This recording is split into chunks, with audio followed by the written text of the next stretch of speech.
Hello, welcome to the September 2022 Clinical Practice Update. I'm Dugg Steary. I'm one of the paramedic practice leaders with Clinical Governance and Professional Practice. As we begin, I'd like to acknowledge that I'm recording this video from the traditional, ancestral, and unceded territories of the Coast Salish people of the Musqueam Nation.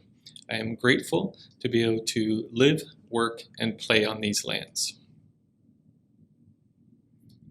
Just a quick update this month around medications, the LifePak 15, and then some research and education initiatives that are taking place within BCEHS.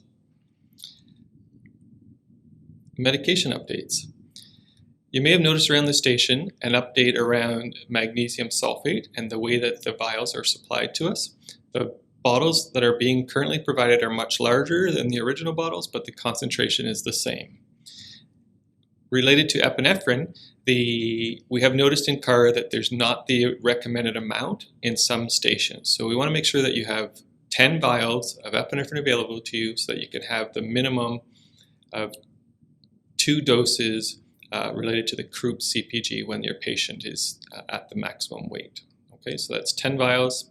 Just double check your trucks when you're out there to make sure that you have 10 vials available to you. Phenylephrine will be coming up.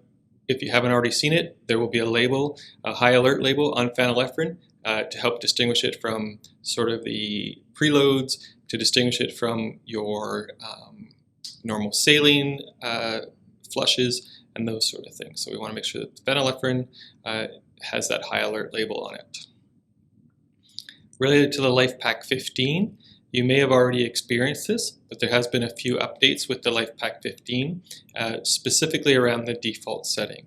So when you turn the machine on as a PCP, the machine will default to the AED mode. And to remove that from AED mode, you need to click the the lead button. And there's a video here that shows how quickly you can do that. We do understand that this may cause a little bit of frustration for you because it is a change of practice, but you can see that the process is relatively quickly. Turn it on, press the lead button immediately, and you'll bypass the screen that says, and the voice prompt that says to initiate CPR. It is a bit of a change of practice. We do know that from past experience that you will be able to do it relatively quickly, and it'll become second nature in no time at all. There is a passcode, so if you accidentally leave in order to prevent accidentally leaving the AED mode, you will need to enter a passcode, and that passcode is 000, which is to be used by ACPs and CCPs only. There is a significant amount of SOPs and references that have been put together around the LifePak 15 and how it's to be utilized within the system, which are available. We'll put the links in the notes below. The links are also posted in the printed version, or excuse me, the digital version of the monthly update, which has been sent out to you. Related to research and education, we're very excited to announce that Up to Date is available for all members of BCEHS. This is a wonderful clinical resource, and we encourage everyone to use it as much as they can. Instructions on how to use it are in the digital version of the monthly update, and if you're having any difficulties logging on, there's information in the update on how to get support with that in that regard. It's important to know that although this is a very useful education resource, this is not intended to replace the clinical practice guidelines, nor is it intended to direct your patient care.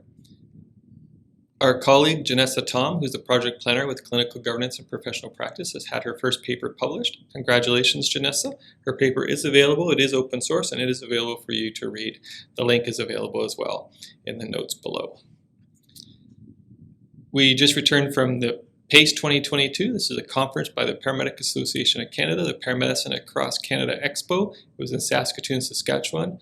Jen Bolster from the Clinical Governance and Professional Practice Department was there.